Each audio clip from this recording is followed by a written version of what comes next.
Alors, bonjour tout le monde. J'aimerais me présenter tout d'abord. Mon nom est Éric Tremblay. Je suis adjoint à la direction de la santé publique et de responsabilité populationnelle au sein du CIUS Mauricie-Centre du Québec.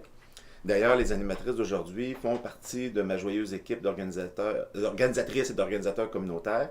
En fait, j'ai sous mon autorité l'ensemble des organisateurs de la région, de la Mauricie et du Centre du Québec. Une très belle équipe, soit dit en passant, puis vous êtes probablement en train de le constater.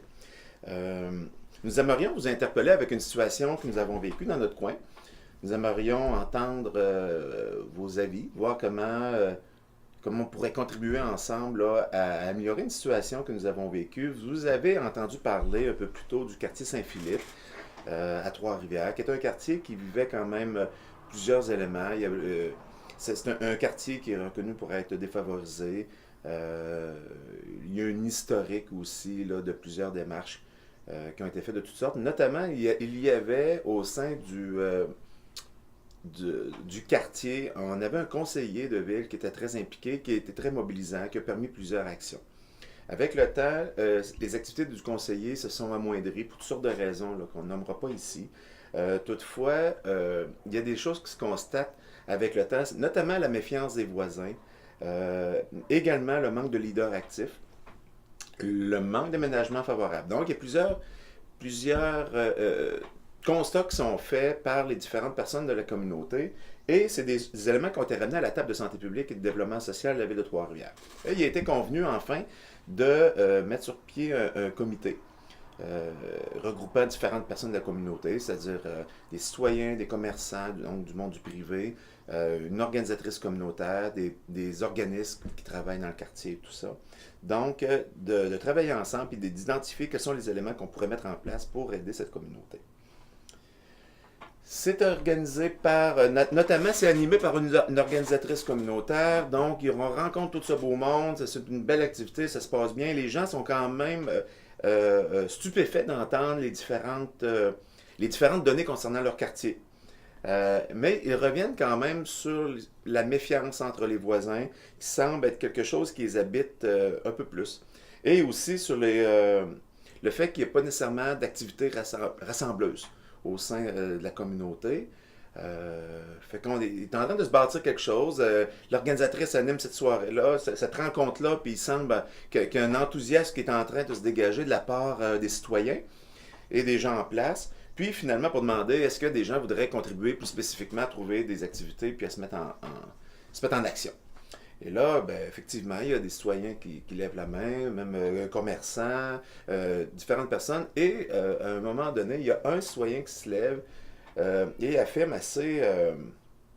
de façon assez vive, puis pour être certain là, que je passe pas à côté, je vais mettre mes yeux pour vous rapporter exactement ces paroles, mais il a levé la main, il a carrément dit personnellement, je crois que votre démarche est vouée à l'échec total. Personne ne participera à aucune de vos activités. Les gens sont méfiants et mesquins. Cependant, je désire participer à la suite de vos démarches pour vous voir planter. Donc, on a ici quelqu'un qui est d'un optimiste euh, contagieux, qui a vraiment envie de faire grandir sa communauté. Toutefois, son commentaire a eu, on s'entend, un effet quand même assez important sur le groupe. Ça a gelé le climat. Ça peut même, à la limite, euh, éteindre cet enthousiasme-là qui était en train de se dégager de cette rencontre. Puis on a une organisatrice communautaire qui est prête avec cette situation-là, qui ne sait pas trop comment s'y prendre. Donc, nous vous parlons de cette situation-là. Nous allons vous convier tantôt à travailler en équipe pour répondre à trois questions, notamment. Suite à cette déclaration, bon, ça aurait été quoi votre réaction? Euh, Justement, en lien avec l'étouffement de cet enthousiasme-là qui est en train de se faire.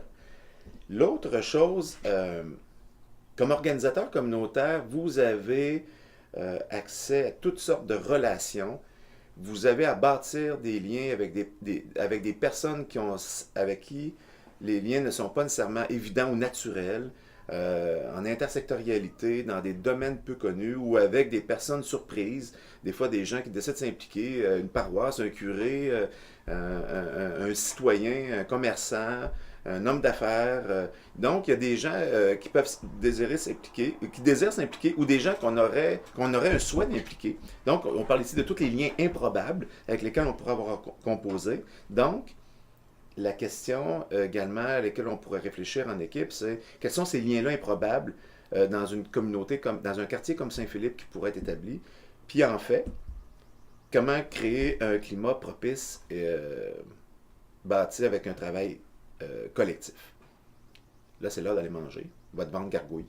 Je vous invite à aller manger. Puis pendant que vous mangez, pendant que vous nourrissez votre corps, ben, vous avez l'occasion aussi de laisser aller votre esprit, puis de revenir après le dîner pour en parler. Fait que je vous souhaite un bel atelier, puis amusez-vous bien. Bye!